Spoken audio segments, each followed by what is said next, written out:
don't really have a fancy intro for this video, so I thought I'd start off with a shop update reminder. I opened my shop last week on Valentine's Day, and it'll be open until I have to go to another convention in April. So if you want any of these stickers, please check it out now before I go back on vacation mode.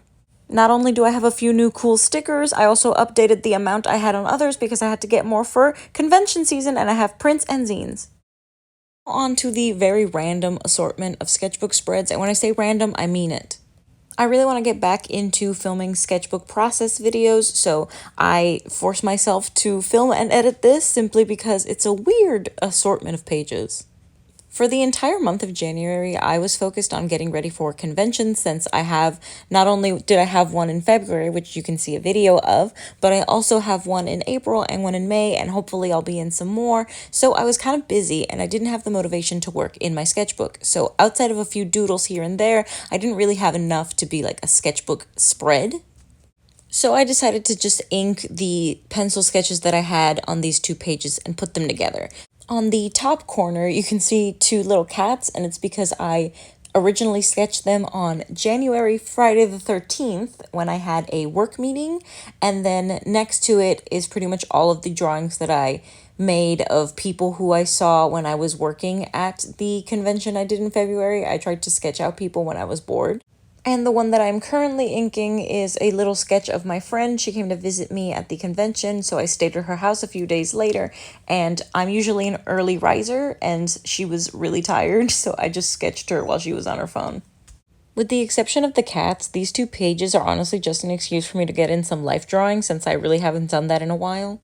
At least with the ones that I did at the convention, it was really hard for me to try to sketch them out really quickly, considering they were all moving. I was in the middle of a table at a convention, but I managed to get some people that I think I remember what they look like, and I was able to, I guess, capture that as quickly as possible. Some of them are clearly just stick figures with an outfit. I didn't really have a plan in terms of the look for this spread, since a lot of the time I usually just sketch something out and sketch another thing and try to make the colors work if I wanted to. I don't really plan these things out most of the time. But since a bunch of the pencil sketches from the second page were already inked in like a random ballpoint pen that I had in my tote bag, then I figured I might as well use that for all of them. And I would like to apologize in advance for the lighting in this video.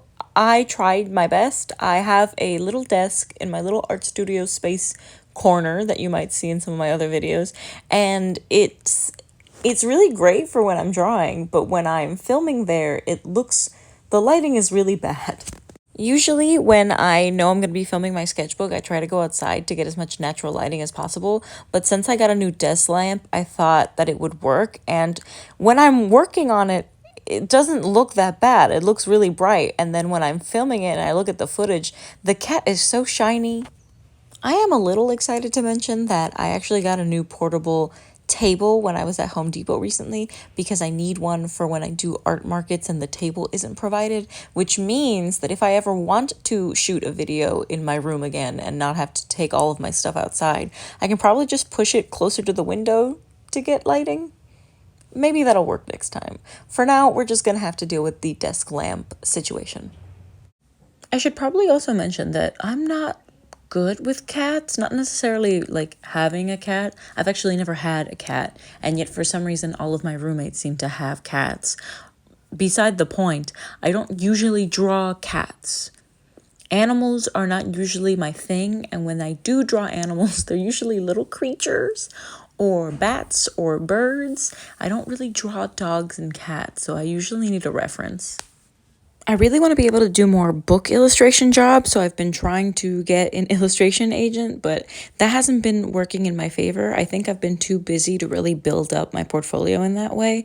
So I know that I have to practice animals and children, and that's literally the only reason why I drew a cat. That, and because I wanted to do the pun of drawing black cats on Friday the 13th.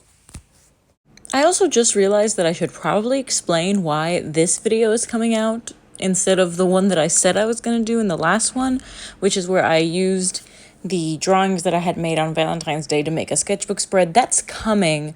I just realized that I should probably journal about the convention. so that it's still in chronological order. I usually save scraps or things from events that I go to so that I can put it in my sketchbook, because this sketchbook is both a sketchbook / journal. I have a lot of different sketchbooks for a lot of different reasons. And so I knew that if I didn't journal it soon, I was going to forget things. And also I needed a space for all the little business cards, which you guys are going to see eventually. So now that I'm erasing all of the little ugly pencil smudges that you can see in the background, I knew that it was technically finished, but I was bored. So I decided to journal whatever it is that I need to journal and bring out the pink highlighter. I knew that I wanted to use color in some way, but I didn't want to bring out the Copic markers because since I had already done stuff in the back page, I didn't want it to bleed through. So I just took my highlighters, which I've been using a lot lately in the sketchbook. I've been using a lot of highlighters because they have enough saturation that they look nice and you can ink stuff over them and use coloring pencils or whatever, and they're not going to bleed through in the back. So that's what I've been doing a lot lately. I originally used the pink highlighter specifically because I thought that with the black ink it would look a little more purple, and it did, but it wasn't purple enough. So when I got my coloring pencils, I specifically picked out the cup that I have the reds, pinks, and purples in there to sort of come up with a color palette, and then I just ended up using that for the entire spread. I don't really know what I was going for, but it went somewhere. And then I used this highlighter yellow color that I have in my gel pens to do an outline, which literally didn't matter anyway because I eventually just covered the whole thing in highlighters later anyway. So, but it's there, and it does make the eyes look better, so I'm not going to complain. I know I said earlier that I need to practice drawing more animals, but for some reason, whenever I do draw a cat, it's always a black cat, because they're easy to draw. You kind of just draw a cat shape and give it eyeballs. So even though it definitely looks like a cat, I feel like you can't really make up a lot of the details within it because of the values. This is when I started to get bored with how bland I thought everything looked, because since I did it in one ballpoint pen and I wasn't really paying attention to line weight and all that, it all kind of looked meh. So I just went back in with my pink highlighter all over it to make it look like a little bubble. I regret trying to add texture with this coloring pencil, so I kind of gave up halfway through. And something still felt like it was missing because I think the pink is too close in value to the original tone of the paper, so I went back in with deep blue and pink highlighter to make a purple background. I tried to salvage a little bit of the yellow that I had outlined, but it just kind of looked a little messy.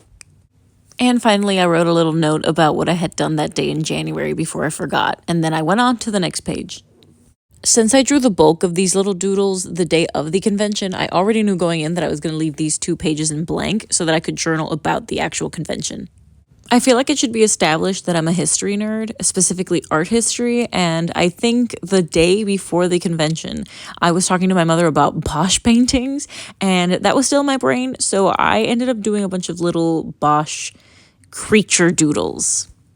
Most of these were drawn the day after the convention since I only made a couple and I still had a bunch of blank space, and I just kind of used it as an excuse to draw silly little creatures without sketching it out first unless they were pretty weirdly shaped, because I wanted to have a bit of a practice session. Since I knew that I was going to be leaving these pages in blank so that I could journal and glue stuff in, I allowed myself to work in Sharpie because even if it bleeds through, I was going to cover it up anyway. I didn't really plan this out either. It was kind of spur of the moment. The only thing that I knew going in when I made this spread was that I needed a pocket to put all of my little business cards in, and I needed space to journal about my Etsy shop update and which stickers were getting cut. So all of the stickers that I use on this page are stickers that came directly from my own Etsy shop that I've decided are no longer going to be in my Etsy store unless I sell them in person, and a mock-up sticker print that I had made of my breakfast ladies when I knew that I didn't really have that much ink. Anything else, like the big old cookie or the calculator or the Alice in Wonderland stickers that you're going to see me pull out of that little bag, are from my collaging stash, as well as that pink notepad paper that I keep with my junk journal stuff from an old notebook. I didn't really have a theme for this page, but I kind of wanted to go for somewhat of an Alice in Wonderland themed page since I had all of these like food related things and flowers, and I did have a ticket stub that said Wonderland on it. This is me just trying to figure out what the layout is going to be before I glue everything down. It's not really precise later anyway. And I didn't mention it earlier, but I also saved one of my own new business cards so that I could put it in this layout. And I try to find out a way to put it in here without putting it with the rest of the business cards because I wanted to be able to flip it up. As much as I love these little flowers that I designed, they don't really do that well on Etsy, but they do really well at in-person conventions. So I think what I'm going to do is, after they sell out at like Comic-Con or something, I'm not going to print them out anymore to sell on Etsy, but I am going to print them out whenever I have an in-person event. I did all of this, but I didn't really stick to this layout just because I just wanted to see where everything would fit. I didn't take a picture of what it looked like, and I kind of wish that I did because it ends up looking a little too messy in one place, but whatever. I recently got a DM on Instagram from somebody who was asking me how I make the little pockets that I put my business cards or something in, and I didn't really have a good answer because it's kind of different every single time. Sometimes it's just a small envelope that I get with a birthday present that's small enough to fit in the sketchbook.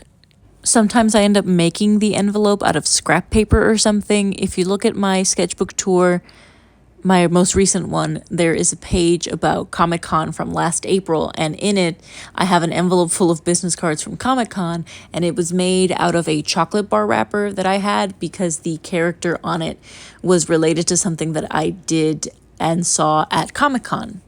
Sometimes I'm just really lazy and I end up taping the sides of 2 actual sketchbook pages together to make a little pocket. In this case, since I didn't actually have that many business cards to put in here, I knew that it was okay for it to be a little flimsy, so I ended up just using this little cookie from a magazine. It was already cut out in this shape, so I figured all I really had to do was glue a bit of the sides to it and then use tape to stick the edges so that it wouldn't rip out anytime soon. And yeah, that's about it. As long as you leave space enough to put things in it, you have a pocket.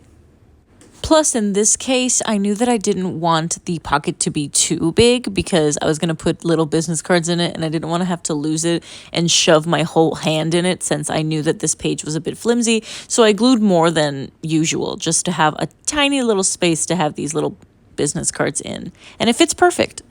Then I figured out that since the business cards were on one side of the page, I had enough room for my business card, and I knew that I wanted Alice to be in that little spot, but I didn't want her feet poking out under the business card, so I had to make sure that she was glued at a very specific place.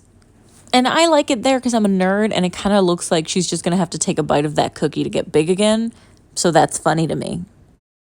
Then I added this little calculator because, like the cookie, it was already pre-cut in my little stash, but also because it reminded me a lot of the day after the convention where I had to count out all of my inventory to make sure that I had all of the money and that I had all of my stickers and I didn't lose anything on the way home. And since I was going to put it on the page with all of my little flower stickers, it reminded me a lot of the scene where Alice talks to flowers, so I thought I would add another little Alice in between my stickers, and I swear I did not realize that it's basically the same illustration as the one on the second page, but red until after I already glued it down, so I'm just going to have to deal with that. Here's where I start to wish that I had at least taken a picture of the layout originally because I knew that the flowers went here. I just didn't know how I was going to put them together, and the little white space in between the little tulipy flowers was driving me nuts. So I kept trying to do things to sort of cover it up without covering up the actual tulip flower that I think is really pretty, and I don't really think I succeeded in that. I think I covered up a lot of the stuff that I liked, unfortunately. The good thing, however, is that at least I was able to cut some of the flowers in half and use those halves in different places to fill it up. But there's like that little pink spot that's just that one ticket sticker that does drive me kind of nuts, but I didn't want to waste another one of my cute little flower stickers for this. I even looked through my own mini stash of tiny stickers to see if I could find anything that sort of matched the vibe or at least the colors, and nothing really did, so I just kind of left it alone. And since I wanted the business card to be able to fold up, I ended up just using clear tape on the top of it so that I could stick it to the back page without covering up any of my little Bosch doodles. And I'm not gonna lie, it felt a little bulky afterwards, so I think after the Valentine's Day art journal spread thing, I'm gonna try not to stick too many things to the sketchbook for a little bit, just because it's getting hefty. And finally, I knew I wanted to journal in color, but I didn't want to use any of my gel pens, and my regular pens were just black and blue, so I borrowed this pen from my mother. Nobody tell her, it's the perfect purple. All I really write about is the Etsy shop update and what stickers are doing well in person and which ones aren't, because at the time of recording this, it is, I want to say, 2 days before the Etsy shop update, and I'm kind of stressed out at the idea that no one's even going to know that my shop is off of vacation mode, because lately a lot of my posts about it haven't been doing that well and no one is seeing it. And about how I also really want to start doing commissions, but I don't know how, because I tried to start commissions on Etsy and I didn't even get a nibble. And I don't really know if I want to commit to Shopify yet, just because you have to pay for that. And if no one sees it, what's the point of having a Shopify kind of thing? So that's kind of where I'm at in terms of business stuff. But the conventions are doing really well, so I hope that I can do more conventions this year, because I really do like selling my art in person and seeing what people think about it. So yeah, that's all she wrote. These are all of the pages that I did on that one sitting, so I did 3 spreads technically. And I feel like that seems like a lot to do in one sitting, but the drawings were just kind of doodles, so I don't really know if that counts as being impressive or not. Either way, I hope you liked it. I hope you stick around for other videos, because I really do want to be able to post more frequently on here. I want to be able to share more sketchbook videos, more in-progress videos, art convention / market setup things. I want to have fun and be on here more often. So I hope you guys like it, subscribe, whatever it is that you want to do. And I hope you guys enjoy looking at my little Bosch creatures. I did. Sort of. They're weird.